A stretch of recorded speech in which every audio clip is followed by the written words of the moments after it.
The house at 247 Maple Street looked like any other suburban home. In the quiet neighborhood of Riverside Heights, white picket fence, neatly trimmed hedges, and a child's pink bicycle lying forgotten on the front lawn. But behind those cheerful, yellow walls, a nightmare was unfolding that would forever change the lives of everyone inside and eventually the entire American justice system. 3-year-old Emma Rodriguez should have been fast asleep in her princess-themed bedroom, surrounded by stuffed animals and dreams of fairy tales. Instead, she lay wide awake in her tiny bed, her heart pounding as angry voices echoed through the thin walls of their modest ranch house. This wasn't the first time Daddy's voice had gotten scary loud, but tonight felt different. Tonight, there was something in his tone that made Emma's tummy feel sick and her hands shake. "You stupid woman, where's my money?"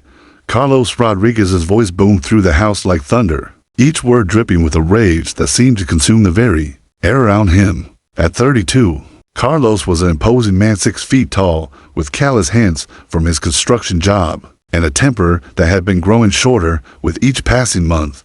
Tonight, alcohol and mounting financial pressures had transformed him into something monstrous.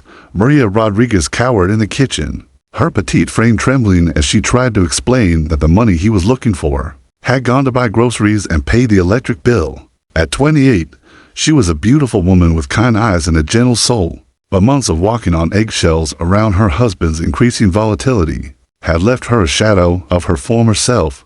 She wore a long-sleeved shirt despite the summer heat, hiding the bruises from their last argument 3 weeks ago. "I told you, Carlos, I had to buy food for Emma. She needed diapers," and Maria's explanation was cut short by the sound of Carlos's fist slamming against the kitchen counter, causing the dishes to rattle ominously. "Don't you dare blame this on her," he roared, his face contorting within fury that made him almost unrecognizable as the man Maria had once fallen in love with. "You're just like your worthless mother, can't manage money, can't keep house, can't do anything right." Emma pressed her small hands against her ears, trying to block out the terrifying sounds coming from the kitchen. She clutched Mr. Whiskers, her beloved stuffed rabbit, so tightly that her tiny knuckles turned white. Through her bedroom door, which she had left slightly ajar, hoping to catch a glimpse of the Tooth Fairy, she could see shadows dancing on the hallway wall, large, menacing shapes that moved with violent purpose. "Please, Carlos, not so loud. You'll wake Emma," Maria pleaded, her voice barely above a whisper. She had learned from painful experience that sometimes speaking softly could diffuse his rage. But tonight was different. Tonight, nothing would work. The first blow came without warning.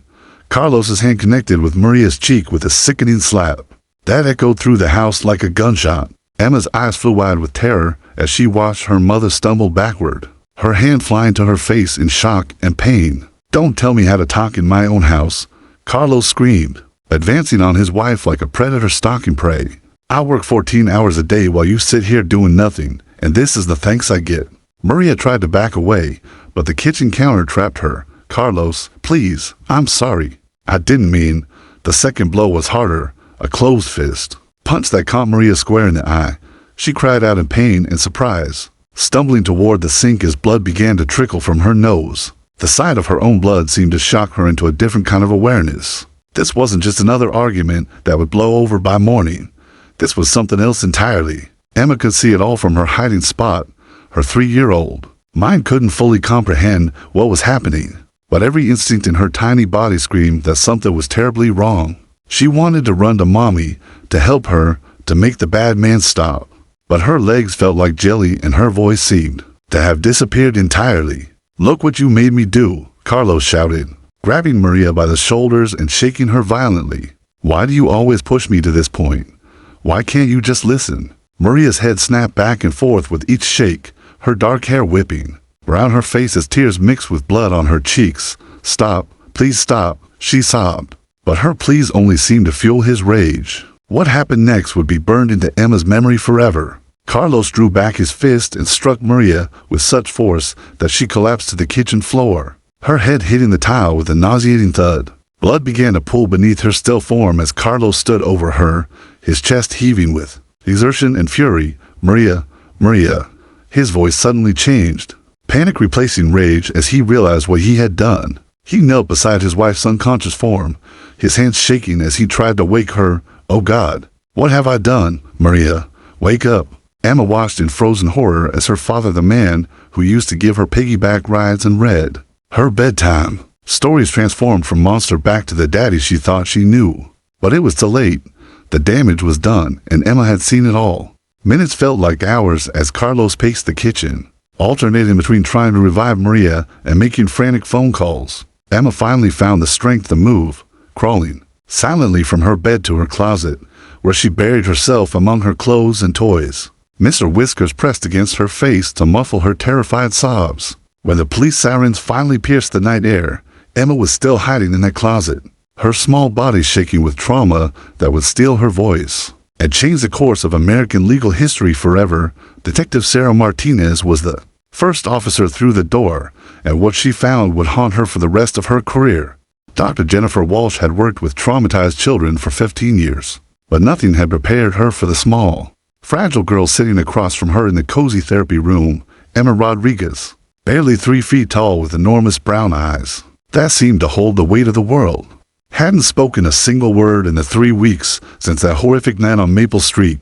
She sat perfectly still in the child-sized chair, clutching her stuffed rabbit, Mr. Whiskers, with a grip so tight her tiny knuckles were white as bone. "Hello, Emma," Dr. Walsh said gently, her voice soft and melodic as she settled into her own chair at a comfortable distance. She had learned long ago that approaching traumatized children was like approaching a wounded animal. Any sudden movement or raised voice could send them fleeing back into their protective shells. "I'm Dr. Jenny. I heard you like to draw pictures. Would you like to make some pictures with me today?" Emma's response was the same as it had been for every adult who had tried to reach her over the past few weeks: absolutely nothing.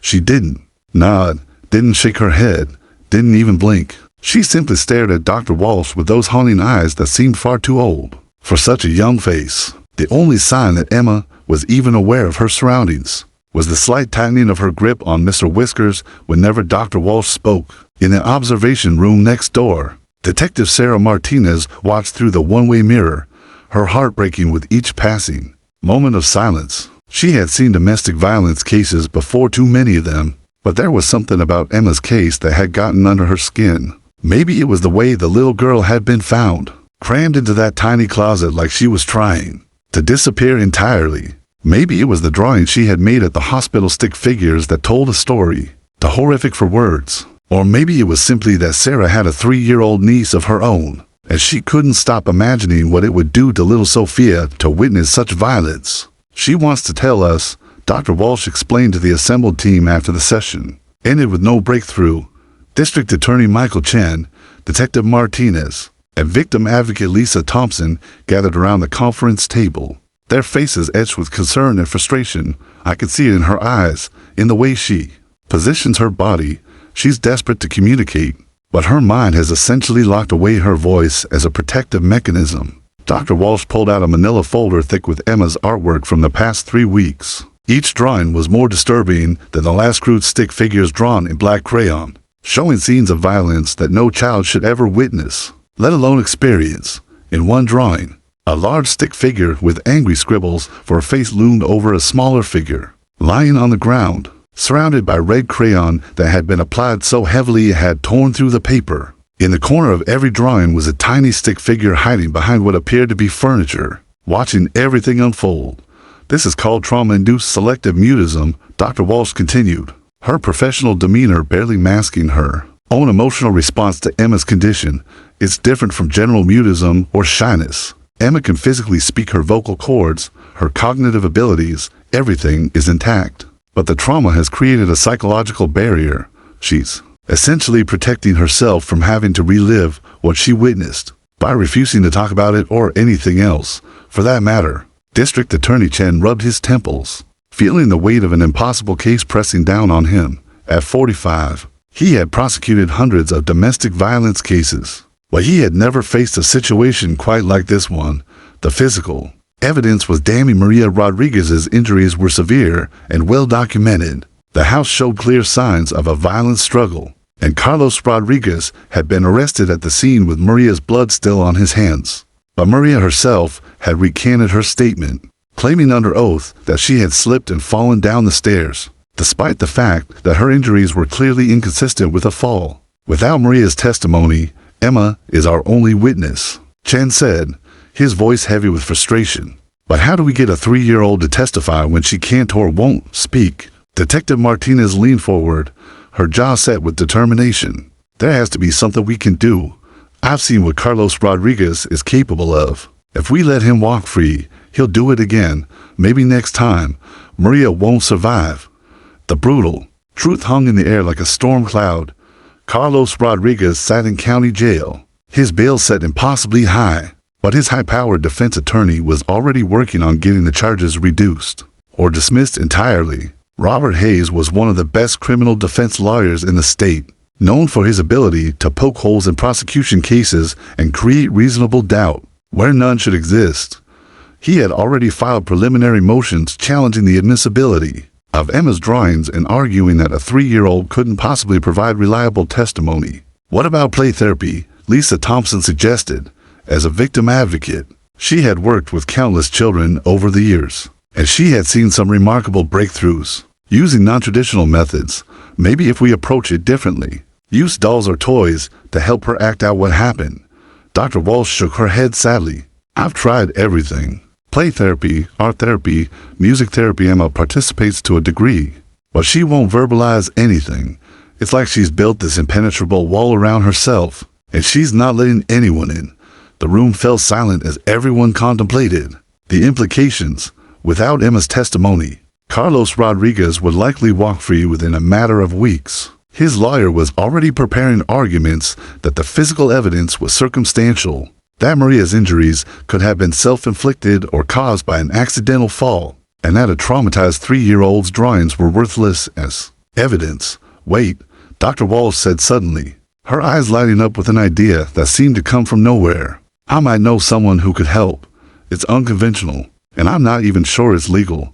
But there's a program I've been reading about in other states. They use therapy animals to help traumatized children feel safe enough to speak. Detective Martinez looked up with interest.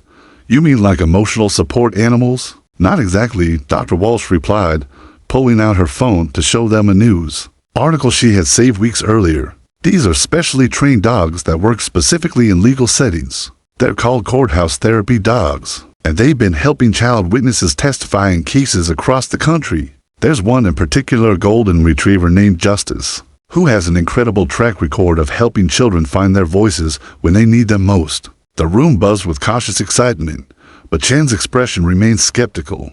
You want to bring a dog into my courtroom? Judge Williams will never allow it. And even if she did, the defense would have a field day.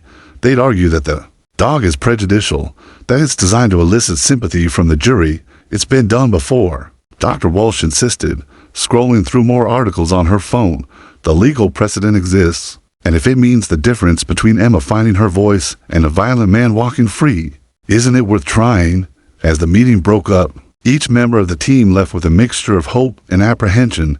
They were about to embark on a legal journey that would test the boundaries of the American justice system and potentially change how courts across the nation dealt with their youngest, most vulnerable witnesses. None of them could have imagined that this decision would ultimately lead to one of the most groundbreaking moments in legal history, all because of a little girl, her stuffed rabbit, and a golden retriever named Justice. The phone call that would change everything came at 2:47 a.m. on a rain-soaked Thursday morning. Dr. Jennifer Walsh sat bolt upright in her bed, her heart racing as she fumbled for her cell phone in the darkness. She had been researching courthouse therapy dog programs until well past midnight, driven by a desperate hope that somewhere in the vast network of animal-assisted therapy programs, she might find Emma's salvation. Dr. Walsh, this is Tom Bradley from the K9 Comfort Course. I got your message about the little girl who won't speak. I think we need to talk. Tom Bradley's voice carried the weathered authority of someone who had spent 30 years in law enforcement before dedicating his retirement to training therapy dogs for traumatized children. At 62, he was a bear of a man with gentle eyes and calloused hands that could calm the most anxious animal or child with equal ease.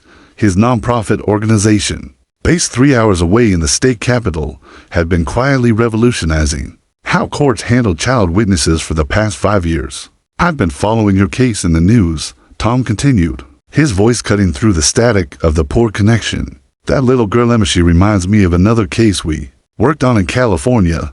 3-year-old boy who witnessed his grandfather's murder. Couldn't speak for months until he met our dog, Captain. Something about these animals. They reach places and traumatize kids that we humans just can't touch." Dr. Walsh's hands trembled as she scribbled notes in the dark, afraid to turn on the light and wake her husband. "Tell me about Justice," she whispered urgently. "Is he really as good as the articles say?" A warm chuckle came through the phone. "Justice isn't just good, Dr. Walsh.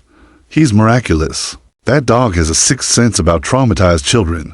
I've seen him work with kids who've been through hell and back abuse cases, kidnapping survivors, children who witness violent crimes. There's something about his presence that makes them feel safe enough to speak their truth." As dawn broke over the city, an emergency meeting was convened in District Attorney Chen's office. The assembled team looked like they hadn't slept in days, which, truthfully, most of them hadn't.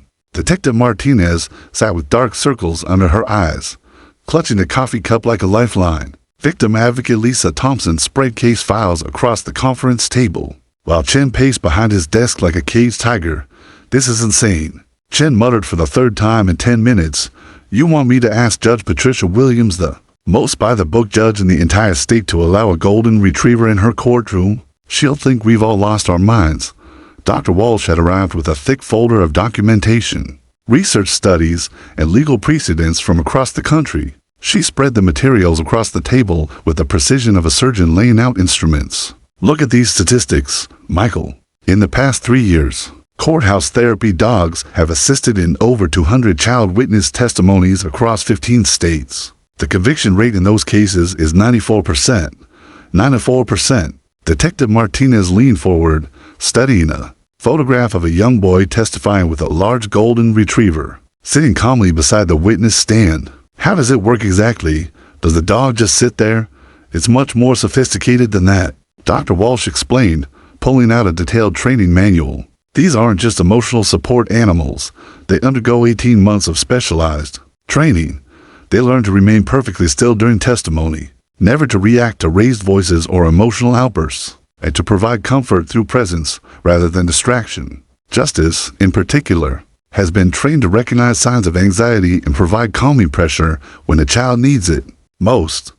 Tom Bradley arrived at the courthouse 3 hours later, driving a specially equipped van with K9 comfort cores emblazoned on the sides. When he opened the back doors, out bounded the most magnificent golden retriever any of them had ever seen. Justice stood 3 feet tall at the shoulder, with a thick coat of burnished gold fur and eyes that seemed to radiate wisdom and compassion. But it was his demeanor that truly set him apart. There was a calmness about him, an almost mystical serenity that seemed to affect everyone in his presence. "He's beautiful," Lisa Thompson breathed, instinctively reaching out to pet him before stopping herself.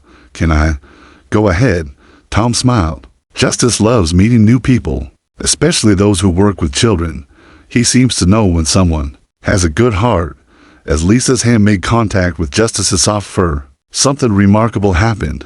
The tension she had been carrying for weeks seemed to melt away, replaced by a sense of peace she hadn't felt since Emma's case began. Justice looked up at her with those knowing eyes, and gently pressed his head against her leg in a gesture of comfort and understanding. "My God," Detective Martinez whispered, "I can actually feel my stress disappearing.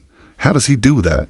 Tom Bradley's expression grew serious as he began explaining Justice's training and capabilities. Justice has worked with 43 child witnesses in his career. Every single one has been able to testify successfully, but it's not magic, it's science.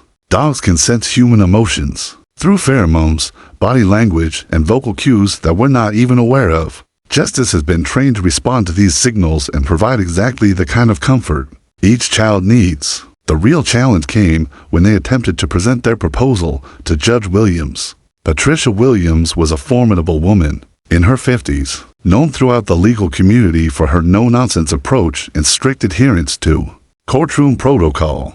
She had built her reputation on running an orderly courtroom where emotions were kept in check and procedures were followed to the letter. "Let me understand this correctly," Judge Williams said, peering over her reading glasses at the unusual assembly in her chambers. "You want me to allow a dog and animal to participate in legal proceedings in my courtroom?" Dr. Walsh stepped forward with her research. Your Honor, I understand how unconventional this must sound, but the legal precedent exists. Courts in California, New York, Washington, and 12 other states have successfully implemented therapy dog programs for child witnesses. The results speak for themselves. Judge Williams studied the documentation with the thoroughness of someone who had spent 25 years on the bench. She read testimony from other judges, reviewed case studies, and examined the constitutional challenges that had been raised and overcome in other jurisdictions. What about the defense? She asked finally. Mr. Hayes is going to argue that this dog is prejudicial. That is designed to elicit sympathy from the jury and unfairly influence their decision. Chen nodded grimly. He's already filed preliminary motions to exclude any therapy animal from the proceedings. He's arguing that it violates his client's right to a fair trial. The room fell silent as Judge Williams contemplated the unprecedented decision before her. Outside her chambers, Justice waited patiently with Tom Bradley, somehow sensing that his future and Emma's hung in the balance.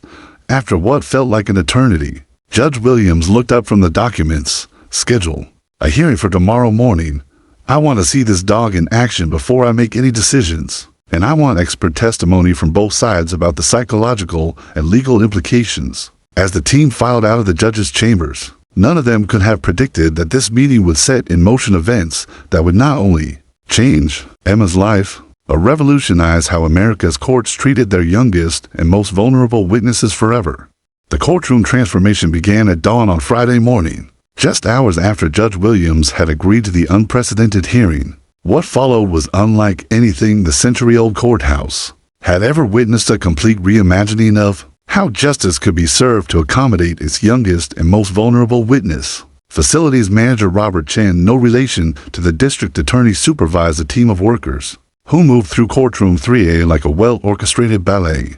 The imposing judge's bench was lowered by defeat to appear less intimidating. The harsh fluorescent lighting was replaced with softer, warmer bulbs that cast a golden glow reminiscent of a living room rather than a sterile legal arena. Most dramatically, the traditional witness stand was replaced with a small, child-sized table and chair positioned at floor level, with a specially designed cushioned area beside it, where justice could lie comfortably within arm's reach of Emma. Dr. Walsh stood in the center of the transformed space, her trained eye assessing every detail. The colors matter more than people realize, she explained to Tom Bradley as they watched the workers install soft, sage green fabric panels behind the witness area. Harsh blues and grays can increase anxiety and traumatize children. Earth tones create a sense of safety and grounding. Tom nodded, adjusting Justice's specially designed courthouse harness, a dignified navy blue vest that identified him as a working therapy dog while maintaining the solemnity appropriate for legal proceedings. Justice has worked in 43 courtrooms across 7 states, but I've never seen modifications quite this extensive. Judge Williams is really going all in on this. What they didn't know was that Judge Williams had spent the entire night researching, reading case studies, and making phone calls to colleagues across the country who had dealt with similar situations. At 3 a.m., she had spoken with Judge Rebecca Martinez in San Diego, who had overseen the first therapy dog testimony in California history. Patricia, I won't lie to you, Judge Martinez had said during their lengthy conversation, it's terrifying. The first time, you're stepping into uncharted legal territory, and you know that whatever happens in your courtroom could set precedent for decades to come. But when I saw that little boy finally find his voice, when I watched him point to his abuser with a confidence that would have been impossible without his therapy dog beside him, I knew we were witnessing the future of justice for children. The most challenging aspect of the preparation wasn't the physical modifications. It was preparing Emma herself for the past week.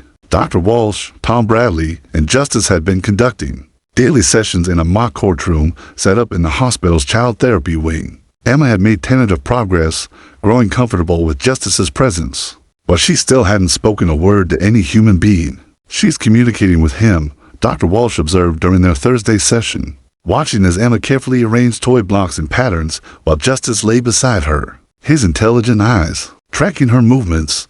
Look at her body language when she's with Justice versus when she's with U.S. Her shoulders relax, her breathing becomes deeper, as she makes direct eye contact with him, something she hasn't done with a human since the night of the attack.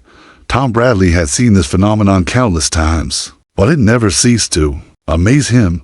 Dogs don't judge, don't ask questions, and don't have hidden agendas. To Emma, justice represents pure safety in a world that has proven itself dangerous and unpredictable. He's her translator between the trauma in her mind and the world that needs to hear her truth. Meanwhile, the legal battle was intensifying behind the scenes. Defense attorney Robert Hayes had assembled a formidable team of experts to challenge the therapy dog's presence. Dr. Marcus Webb, a forensic psychologist specializing in memory and testimony reliability, had flown in from Chicago to argue that the presence of an animal would contaminate Emma's testimony and make it impossible to determine if her statements were authentic memories or suggestions influenced by the comfort she felt with the dog. Your Honor, Hayes argued during a closed-door session in Judge Williams' chambers, this isn't about denying comfort to a traumatized child. This is about preserving the integrity of our legal system. If we allow emotional manipulation through the use of therapy animals, where does it end? Will we have comfort cats for nervous witnesses, emotional support pairs for defendants? The courtroom must remain a place where facts matter more than feelings. District Attorney Chan fired back with equal passion. Mr. Hayes talks about emotional manipulation. But what about the emotional manipulation of allowing a violent criminal to escape justice because his victim is too traumatized to speak? Emma Rodriguez didn't choose to witness her father's brutal assault on her mother. She didn't choose to have her voice stolen by trauma. We're not asking for special treatment, we're asking for equal access to justice. The expert testimony began at 9 a.m. sharp on Friday morning. Dr. Walsh took the witness stand first, her credentials as a child psychologist and trauma specialist lending weight to every word she spoke. She explained the neurological impact of trauma on developing brains, how selective mutism manifested as a protective mechanism, and why traditional therapeutic approaches had failed with Emma. The presence of justice doesn't change Emma's memories or create false testimony. Dr. Walsh testified, her voice steady and professional despite the historic nature of the moment. What justice does is provide sufficient emotional safety for Emma to access memories that trauma has locked away. Think of him as a key that unlocks a door that fear has sealed shut. Dr. Webb countered with concerns about suggestibility and the possibility that Emma's attachment to justice could lead her to say what she thought adults wanted to hear rather than what she actually remembered.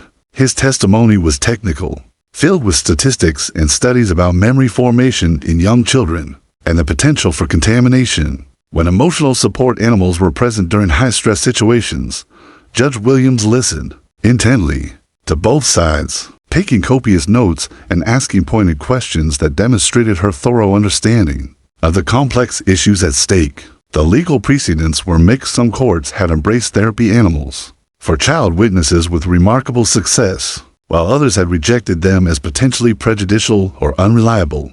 The hearing's most dramatic moment came when Tom Bradley was called to testify about Justice's training and track record, as he began describing the rigorous 18-month program that had prepared Justice for courtroom work. The golden retriever demonstrated his remarkable self-control by lying perfectly still, despite the raised voices and emotional testimony swirling around him.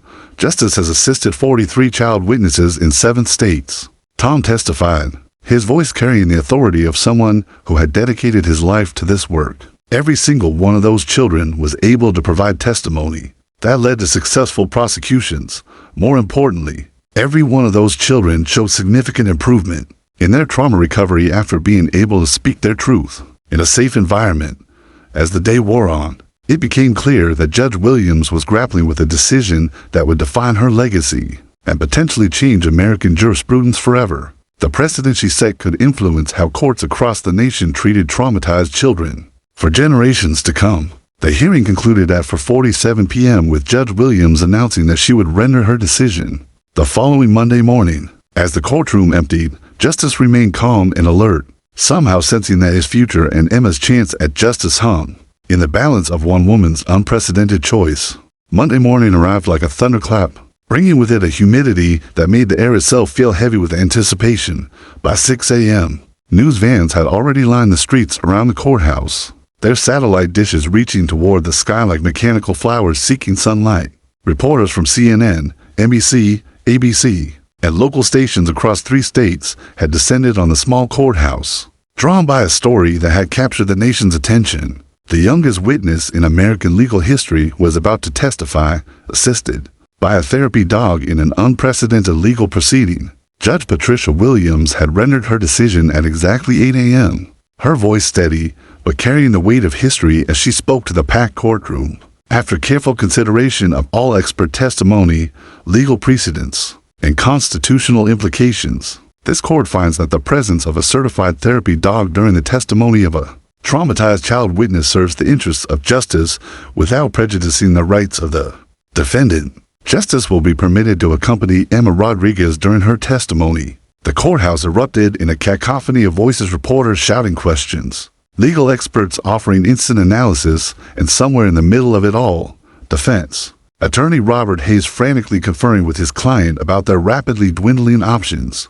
Carlos Rodriguez sat at the defense table in his orange jumpsuit, his hands shackled, looking smaller and more defeated than the imposing figure who had terrorized his family. Just weeks earlier, Emma Rodriguez arrived at the courthouse at 10:30 a.m., 45 minutes before her scheduled testimony. She emerged from her grandmother's car wearing a simple lavender dress that her victim advocate Lisa Thompson had carefully chosen soft colors that would photograph well and convey innocence without appearing calculated. Her dark hair had been braided with small purple ribbons, and she clutched Mr. Whiskers with the same desperate grip she had maintained since that terrible night. But the most remarkable sight was Emma's other companion. Justice walked beside her with the dignity of a seasoned professional, his golden coat brushed to perfection, his Navy therapy dog vest clearly identifying his role. The massive golden retriever moved with calm purpose, his intelligent eyes scanning the crowd of reporters and onlookers while staying perfectly attuned to the small girl beside him. Dr. Jennifer Walsh had arrived 2 hours earlier to oversee the final preparations. She watched Emma's entrance from the courthouse steps, noting with professional satisfaction that the little girl's body language was markedly different when Justice was present, where Emma typically hunched her shoulders and kept her eyes downcast. Today she walked with a straighter posture, her free hand resting lightly on Justice's back as they navigated through the controlled chaos of media attention. Ladies and gentlemen, Tom Bradley addressed the crowd of reporters, his voice carrying the authority of someone accustomed to being heard over commotion. Justice is a working therapy dog, and Emma is a traumatized child. I'm asking for your cooperation in maintaining a respectful distance and keeping noise levels down. This little girl has already endured more trauma than any child should face. Let's not add to it. Inside the courthouse, the transformed courtroom 3A buzzed with nervous energy. The soft lighting and earth-toned fabrics created an atmosphere unlike any traditional courtroom, but the gravity of the proceedings was unmistakable. District Attorney Michael Chen reviewed his notes one final time, his questions carefully crafted to be appropriate for a 3-year-old's vocabulary and attention span. He had consulted with child development experts, speech therapists, and trauma specialists to ensure that every word would be accessible to Emma. While still eliciting the testimony needed to secure justice, defense attorney Hayes sat with his client, both men knowing that their fate now rested largely on the testimony of a child who hadn't spoken in over a month. Hayes had built his defense strategy on the assumption that Emma would never be able to testify, and Judge Williams' decision to allow justice in the courtroom had fundamentally altered the dynamics of the case. At 11:15 a.m., the moment everyone had been waiting for finally arrived. The prosecution calls Emma Rodriguez to the witness stand. District Attorney Chen announced, his voice carrying across the hushed courtroom. Emma entered through a side door, flanked by Dr. Walsh and Tom Bradley. With Justice walking calmly at her side, the courtroom gallery, packed with legal observers, child advocacy experts, and carefully screened members of the media, fell completely silent. The only sounds were the soft clicking of Justice's nails on the hardwood floor, and the gentle rustle of Emma's dress as she walked toward the witness area. The sight of the small girl approaching the modified witness stand was both heartbreaking and inspiring. Emma looked impossibly tiny in the vast courtroom, but Justice's presence beside her created a bubble of calm that seemed to shield her from the weight of adult expectations and legal proceedings swirling around her. Judge Williams had spent considerable time preparing for this moment, consulting with child psychology experts about the proper way to swear in a 3-year-old witness. Emma, she said gently, her usually stern voice softened to an almost maternal tone. Do you know the difference between telling the truth and telling a lie? Emma nodded almost imperceptibly. her first response to a direct question from an adult in over a month. The simple gesture sent a ripple of electricity through the courtroom. She was communicating, even if not yet verbally. If I told you that justice is a purple elephant, would that be the truth or a lie? Judge Williams continued, following the script that child development experts had recommended. For the first time since entering the courtroom, Emma looked directly at an adult. Her voice, when it came, was barely above a whisper, but in the absolute silence of the courtroom, every word was crystal clear. That's a lie. Justice is a golden dog. The impact was immediate and overwhelming. Several people in the gallery wiped away tears. Court reporters leaned forward to ensure they captured every word. And even Judge Williams had to pause for a moment to compose herself. Emma Rodriguez had spoken in court, and her first words had been to defend the truth about her canine companion. District Attorney Chen approached the witness area slowly, mindful not to startle Emma or disrupt the fragile connection she had established with the courtroom environment. Justice remained perfectly still beside her chair, his presence providing the anchor of safety that allowed Emma to engage with the adult world.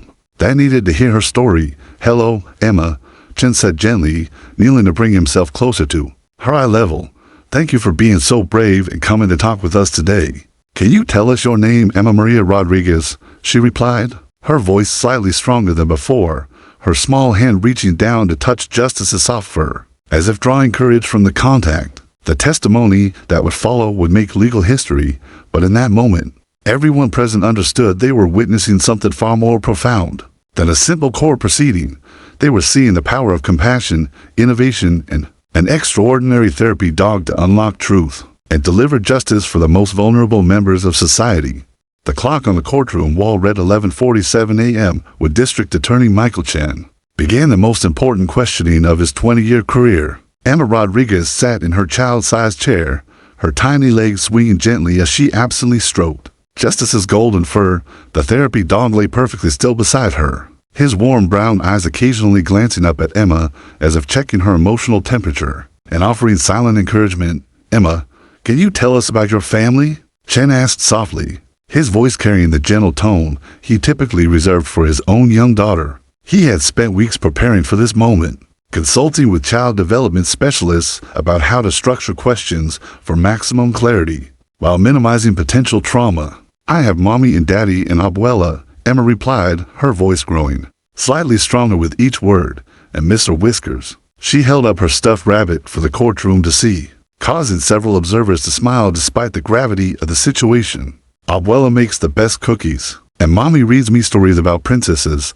Judge Williams watched intently from her elevated position, noting how Emma's body language remained relaxed and open, a stark contrast to the rigid, withdrawn posture she had displayed during previous attempts at communication. The presence of Justice was creating what child psychologists call a safety bubble, allowing Emma to access memories and emotions that trauma had previously locked away.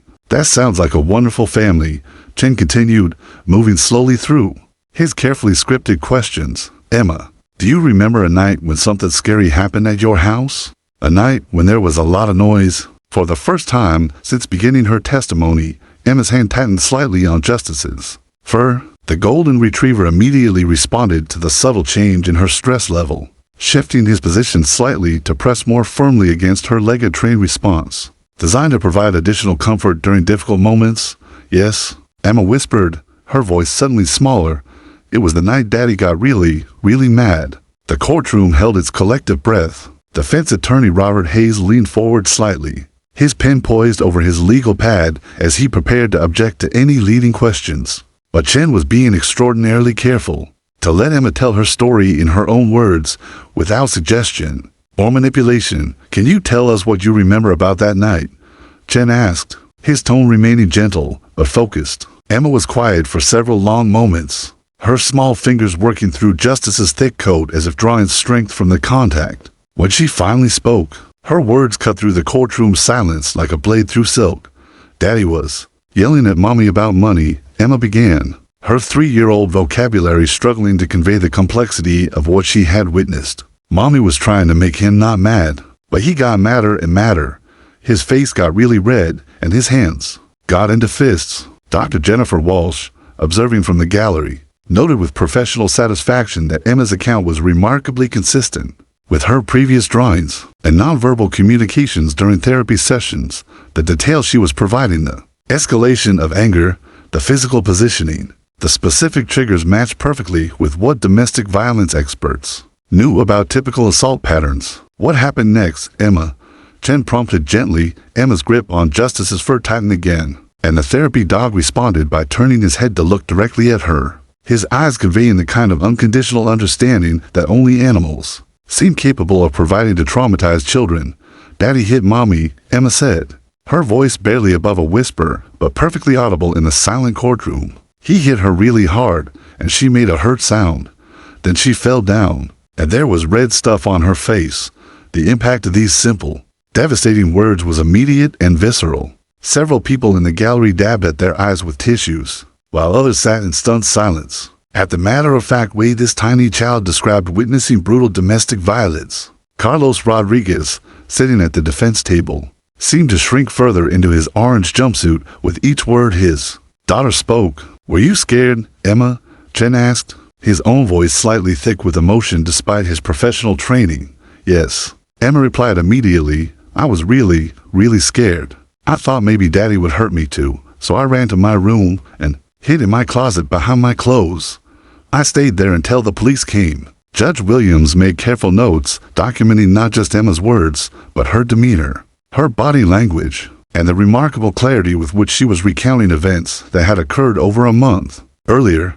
This testimony would undoubtedly be scrutinized by appellate courts for years to come, and every detail needed to be perfectly documented. Chen approached the most crucial part of his questioning. "Emma, when you were hiding in your closet, could you still see what was happening?" "A little bit." Emma nodded. "My door was open just a tiny bit, and I could see Mommy on the kitchen floor. She wasn't moving, and there was more red stuff. Daddy was walking around saying bad words I'm not supposed to say." The specificity of Emma's testimony was remarkable for a 3-year-old. Child development experts in the gallery exchanged glances, recognizing that traumatic events often create what psychologists call flashbulb memories, extraordinarily detailed recollections that can persist with startling accuracy, particularly when the child feels safe enough to access them. "Emma," Chen said, his voice gentle but focused, "is the person who hurt your mommy here in this courtroom today?" This was the moment everyone had been waiting for, the identification that would either secure justice or create reasonable doubt. Emma looked around the courtroom slowly, her eyes scanning the faces of the adults present. Justice remained perfectly still beside her, his presence providing the anchor of safety that allowed her to engage with this most difficult question. Her gaze settled on the defense table, where Carlos Rodriguez sat in his orange jumpsuit, flanked by his attorneys. For a long moment, father and daughter looked at each other across the space that separated them, a space that had grown immeasurably wider since that terrible night on Maple Street. "That's him," Emma said, pointing directly at her father with a steadiness that belied her years. "That's the bad man who hurt Mommy." But it was what Emma said next that would be replayed on news broadcasts across the nation and quoted in legal textbooks for decades to come. She looked down at Justice, who gazed back at her with those wise, compassionate eyes, and then looked back up at the adults in the courtroom. "Justice says that when people hurt other people, they have to go to timeout so they can learn to be nice," Emma declared with the pure moral clarity that only children possess. "Justice says Daddy needs a really long timeout so Mommy can feel safe again." The courtroom erupted in whispers and gasps before Judge Williams called for order. But the damage, or perhaps more accurately, the healing, was done. Emma Rodriguez had not only identified her father as her mother's attacker, but had done so with a wisdom, an understanding that transcended her years, guided by an extraordinary therapy dog who had given her the courage to speak truth to power. In that moment, everyone present understood they had witnessed something far more significant than testimony in a domestic violence case. They had seen the future of justice for traumatized children, delivered through the unlikely partnership of a 3-year-old girl and a golden retriever named Justice. The silence that followed Emma's devastating testimony lasted exactly 17 seconds that would be dissected by legal scholars for decades to come.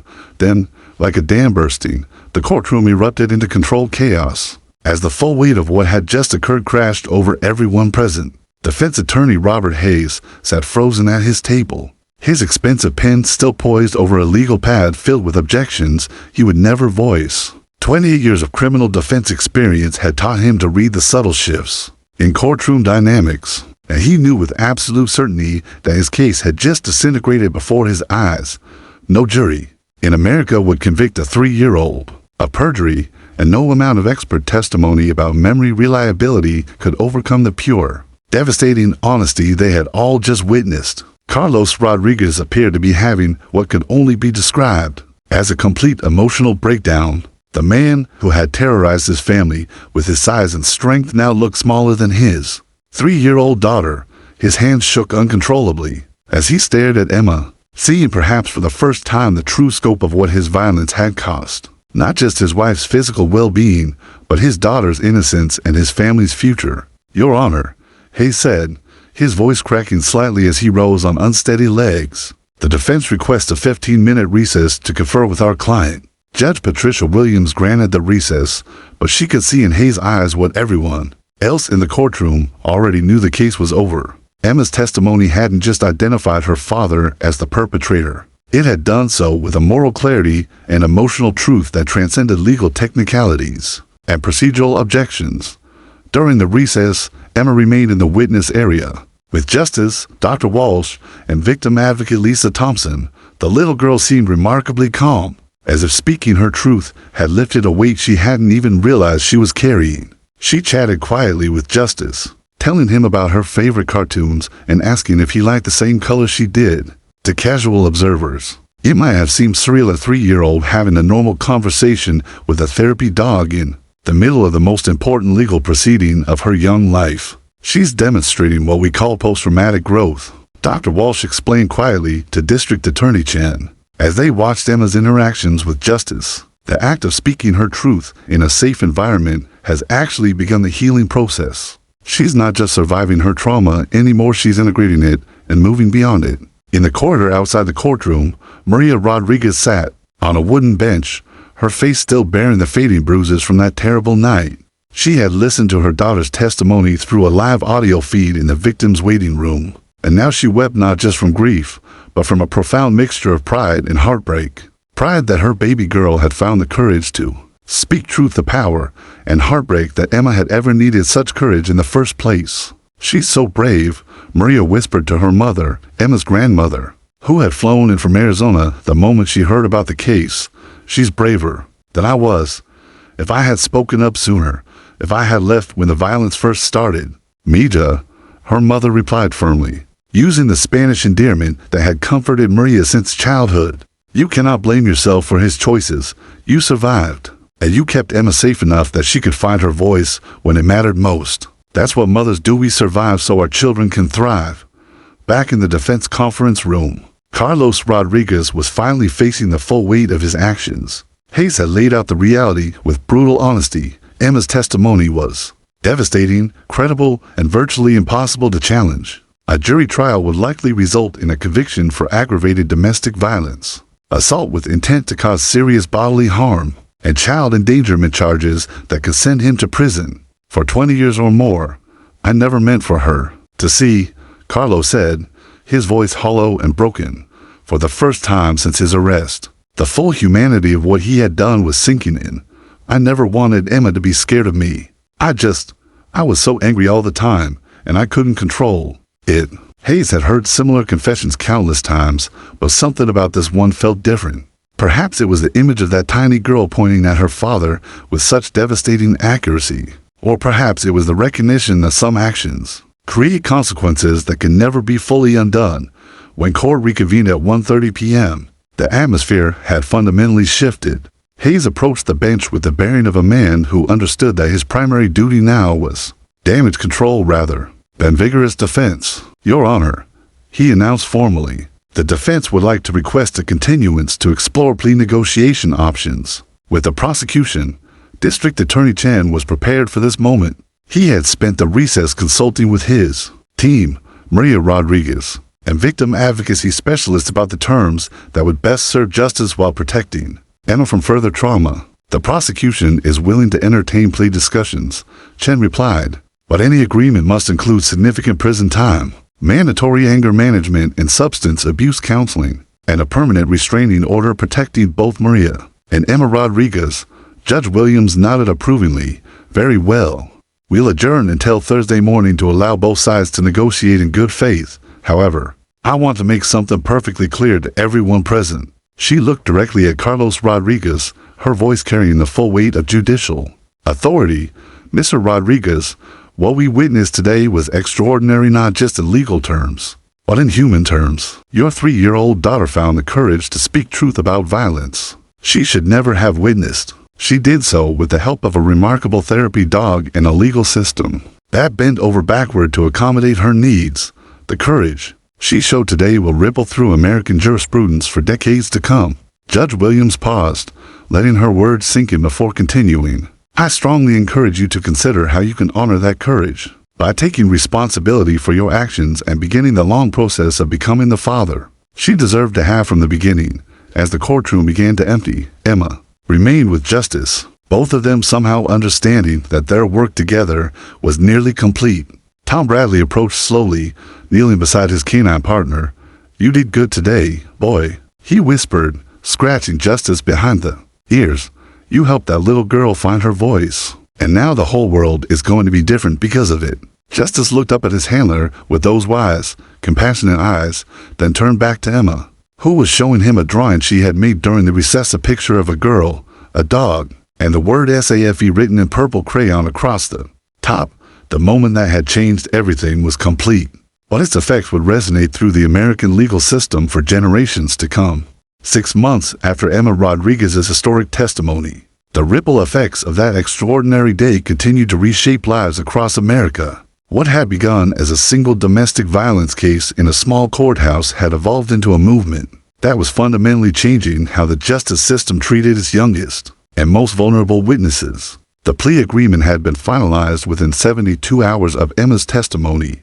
Carlos Rodriguez, faced with the devastating impact of his daughter's words and the complete collapse of his defense, accepted a sentence of 12 years in state prison, followed by 5 years of supervised probation. More importantly, he agreed to undergo intensive anger management therapy, substance abuse treatment, and domestic violence counseling. The plea also included a permanent restraining order that would protect Maria and Emma for the rest of their lives. I want Emma to know that her daddy is trying to get better, Carlos had said during his sentencing hearing, speaking directly to the empty courtroom where his daughter had found her voice. Judge Williams had cleared the gallery for his statement, but his words were recorded for posterity and for Emma to hear when she was old enough to understand them. I know I can never take back what I did, and I know I hurt the 2 most important people in my life, but I'm going to spend every day of my sentence working to become the man they deserve me to be from the beginning. Emma herself had transformed in ways that amazed everyone who knew her. The selective mutism that had stolen her voice for over a month had not returned. Instead, she had become remarkably articulate for a 4-year-old, speaking with a confidence and emotional intelligence that seemed to have emerged from her experience of being heard and believed by the adult world. Dr. Jennifer Walsh continued to work with Emma in therapy, but their sessions now focused on healing and growth rather than accessing traumatic memories. Emma has shown us something remarkable about resilience, Dr. Walsh explained to a conference of child psychologists in Chicago, where she had been invited to present her findings. When we provide children with the right support and safety in this case, through Justice's presence, they don't just survive trauma, they can transform it into strength. The courthouse therapy dog program had exploded across the nation following Emma's case. Judge Williams had become an unexpected advocate for the expansion of such programs, speaking at judicial conferences from California to Maine about the profound impact she had witnessed. The Rodriguez case taught us that justice isn't just about following procedures, she told a gathering of family court judges in Denver. Sometimes justice requires us to innovate, to find new ways to ensure that every voice can be heard. Tom Bradley and Justice had become celebrities in the therapy dog community, but their work continued with the same quiet dedication that had characterized their partnership from the beginning. Justice now worked with 2 additional child witnesses each month, and his success rate remained perfect. Every child he had assisted had been able to provide testimony that led to successful prosecutions. Justice doesn't know he's famous, Tom often told reporters who called seeking interviews. He just knows that when a scared child needs help finding their voice, he's there to provide a safe space for them to speak their truth. The Golden Retriever had indeed become a celebrity, but one who remained focused on his mission. Pictures of Justice with Emma had appeared on the covers of Time magazine, People, and National Geographic, always with Emma's face carefully obscured to protect her privacy. The images had sparked a national conversation about trauma-informed justice and the innovative ways courts could accommodate vulnerable witnesses. Maria Rodriguez had also undergone a remarkable transformation, with her abuser behind bars and her daughter thriving. She had found her own voice in ways she never thought possible. She had returned to school to study social work, determined to help other women escape the cycle of domestic violence that had nearly destroyed her family. Emma saved us both, Maria often said during her volunteer work at the local women's shelter. She was braver than I was, and her courage gave me permission to be brave too. Maria had also become an advocate for courthouse therapy dog programs, traveling to other states to share her family's story and encourage funding for similar initiatives. The legal implications of Emma's case continued to reverberate through appellate courts and law schools across the country. Her testimony had been cited in 17 different cases involving child witnesses, and law professors were teaching entire courses on the Rodriguez precedent. The case had been written up in Harvard Law Review, Yale Law Journal, and dozens of other prestigious legal publications. Most importantly, the case had led to federal legislation, the Emma Rodriguez Child Witness Protection Act, which provided funding for courthouse therapy dog programs in all 50 states. The bill had passed with unprecedented bipartisan support, sponsored by senators who had been moved by Emma's story and the broader implications for justice reform. Emma herself remained largely unaware of her national impact.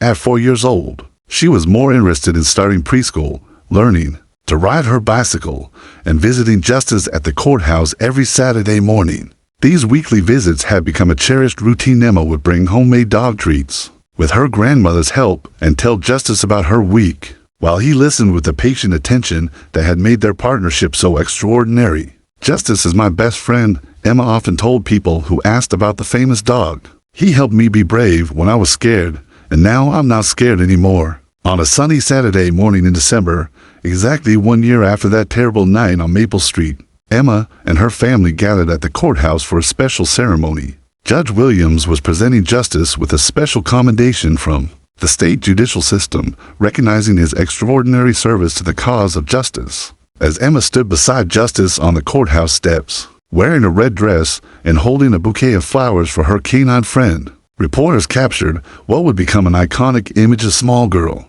and a large dog, both of whom had changed American history simply by showing the world what courage and compassion could accomplish together.